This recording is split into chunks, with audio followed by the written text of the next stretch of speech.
वरिष्ठ नागरिक संस्था सभागृह में आयोजित पत्रकार वार्ता में पंडित रितेश त्रिपाठी ने आमजन से जुड़े हुए विभिन्न मुद्दों को प्रमुखता से उठाते हुए बताया कि देवास में नजुल विभाग के समस्त कार्य के आवेदन लोक सेवा गारंटी के अंतर्गत अनिवार्य किया जाए, जिससे पुराने दस्तावेजों से संबंधित कार्य समय सीमा में पूर्ण हो सके, जिससे आम आदमी को लाभ मिल सके। रियासत कालीन बस्तियों में रह रहे नागरिकों को अपना मकान बनाने के लिए नजुल विभाग से निर्माण एनओसी लेना नगर निगम द्वारा अनिवार्य की गई है, जिससे लोगों का कार्य समय पर नहीं हो पाता। उन लोगों को काफी कठिनाइयों का सामना करना पड़ता है। साथ ही मांगे करते हैं कि रजिस्ट्रार की गाइडलाइन के हिसाब से नजुल शाखा द्वारा देवास शहर में भू भाटक की दर तय की जाए। देवास विकास प्राधिकरण, हाउसिंग बोर्ड एवं नगर निगम द्वारा विकसित की गई कॉलोनियों के भवन, दुकान एवं भूखंड को फ्री होल्ड किया जाए, जिससे वर्तमान में रह रहे हितग्राही लाभान्वित हो सके। फ्री होल्ड किया जाना इसलिए भी आवश्यक है कि पारिवारिक संपत्ति में होने वाले बंटवारे एवं संपत्ति में से कुछ भाग बेचने में होने वाली असुविधा से बचा जा सके। देवास विकास प्राधिकरण द्वारा पूर्व में भी कुछ जगहों के फ्री होल्ड कर विक्रय किया गया, उसी तर्ज पर इन सब निवासियों को भी लाभ दिया जाए। देवास शहर की जो नजुल एनओसी की समस्या है वो काफ़ी पुरानी है और आम आदमी काफ़ी परेशान है। पूर्व में पिछले नगर निगम चुनाव में जवाहर चौक की सभा में माननीय मुख्यमंत्री श्री शिवराज सिंह जी ने कहा था कि पेकी प्लाट और नजुल की समस्या से मैं निजात दिलाऊंगा।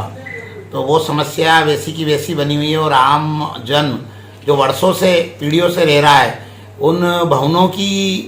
उसको ना तो समय पे बैंक ऋण मिल पाता है, ना वो उसमें से कुछ हिस्सा अगर बेचना भी चाहे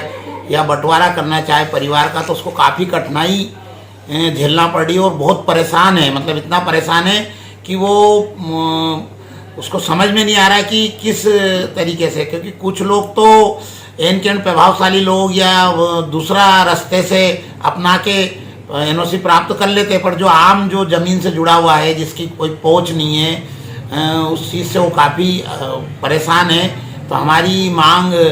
माननीय कलेक्टर महोदय से है कि इसको लोक सेवा गारंटी में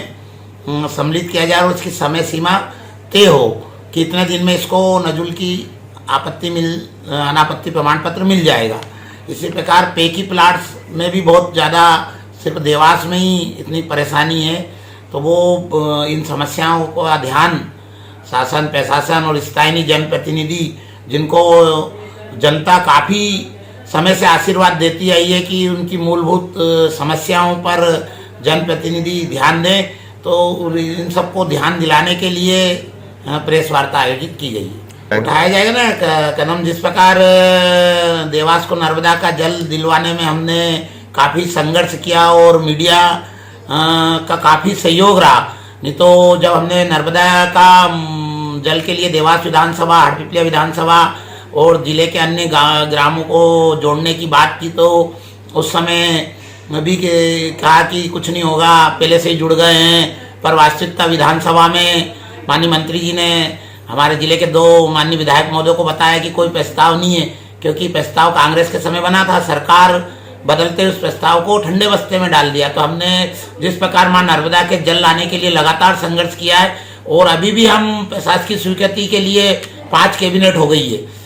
वो प्रशासकीय स्वीकृति माननीय मुख्यमंत्री जी नहीं दे रहे, तो उसके लिए भी संघर्ष जारी। इस प्रकार नजुल का भी जब तक निर्णय नहीं निकलेगा और आम जनों को जो देवास के दुखी पीड़ित हैं इनको जब तक न्याय नहीं मिलेगा हम लगातार संघर्ष करते रहेंगे। इसके लिए चाहे हमको कुछ भी करना पड़े, कितना भी संघर्ष करना पड़े, क्योंकि जब भी कोई सत्यता की आवाज़ उठती है तो जो असत्य लोग रहते हैं, जो सत्ता के मद होश हो जाते हैं, सत्ता, क्योंकि मार्टिन लूथर किंग ने कहा है सत्ता एक नशा है, तो जब तक ये सत्ता में बैठे लोगों का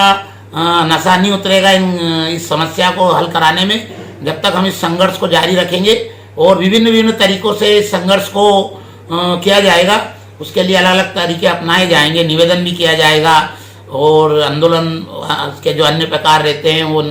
सरकार को विवश करेंगे कि ये जनहितैषी मुद्दे पर जो कुंभकर्णी नींद से जनप्रतिनिधि देवास से भोपाल तक बैठे हुए हैं, सोए हुए हैं और चुनाव के समय सब निकल के आ जाते हैं और झूठे प्रबोधन देकर, तो हम हमारी